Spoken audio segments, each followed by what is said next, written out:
un célebre periodista mexicano, José Pagés Yergo, dijo: vivimos en una época en la que se hace chocolate sin cacao, cigarros sin tabaco y periodismo sin periodistas.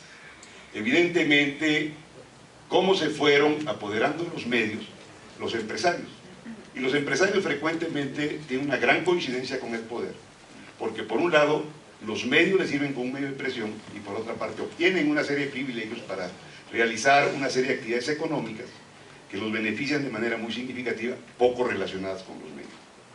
En este sentido, la pregunta que yo haría, y conforme a lo que yo he escuchado, es, me queda claro, tengo que hacer esta acotación, que hay columnistas, Vargas Llosa, Carlos Fuentes, Silva, Denis Dresser, en el caso de México, que hacen contratos con medios y que parte de este contrato es de que se van a respetar íntegramente su opinión. Y en ese sentido, los directores, los ejecutivos, los dueños de los periódicos aceptan esas colaboraciones tal y como vienen, pero no son todos los casos. Y entonces podemos encontrar en un mismo periódico este tipo de columnistas con gran valor ético y otros columnistas que se adhieren a los intereses del periódico, a los intereses políticos del gobierno en turno o de las fuerzas políticas que puedan prevalecer. Entonces la pregunta que yo quería hacer, por un lado, ¿hasta dónde realmente la columna política puede generar una cultura política en la población que le permita ser demandante frente al poder público? Y hasta dónde se puede establecer con una gran claridad dónde termina la empresa y dónde empieza el medio de comunicación. Muy bien. ¿Quién? Yo creo que los medios de comunicación deben ser empresas. Creo que un elemento indispensable de la salud y de la independencia de un medio es que sea empresarialmente viable. Yo creo que no es lo único, creo que no puede ser cualquier empresa, no creo que es una embotelladora de refrescos, sino que debe asumirse también como una institución democrática, como una institución que aporta razones, que aporta ideas y que vigila lo que sucede en un país.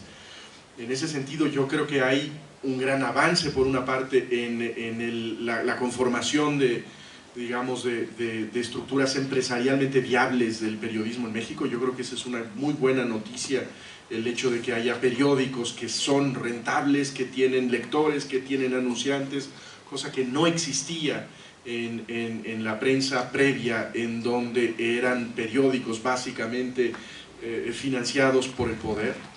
Pero yo creo que tienen el salto pendiente de convertirse en instituciones de un régimen democrático en donde tienen que construir lenta y pacientemente confianza.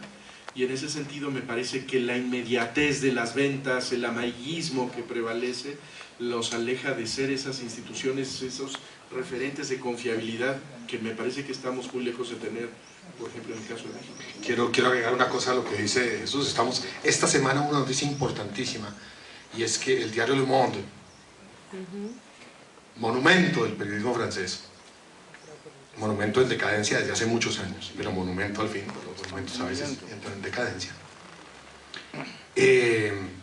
acaba de ser vendido a unos empresarios, acaba de ser vendido por los periodistas que se habían hecho al periódico.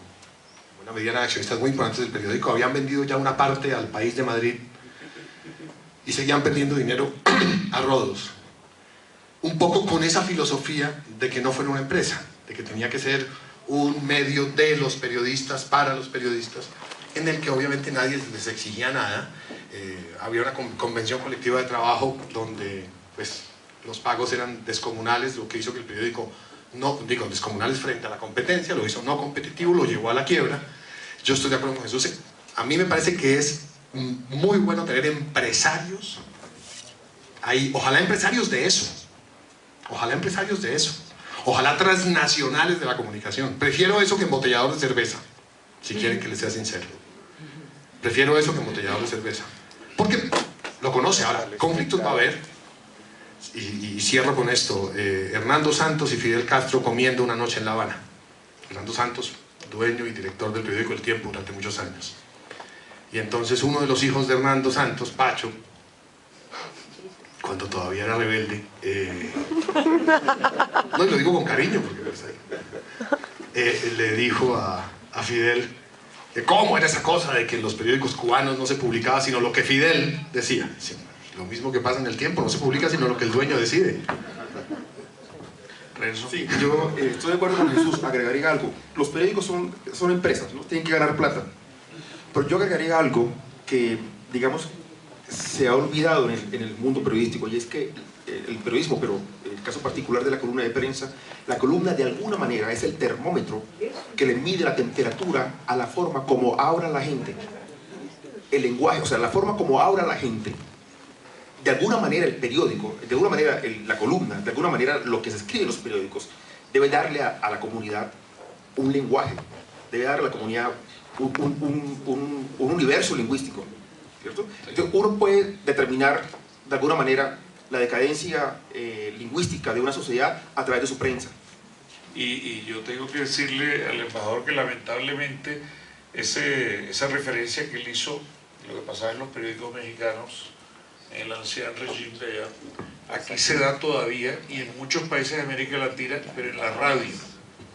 Es decir, la empresa de radio les compra espacios periodistas que se dedican a opinar, hablando y a chantajear y buscar dinero a través de ese medio. Bueno, hemos terminado. Muchísimas gracias. Gracias.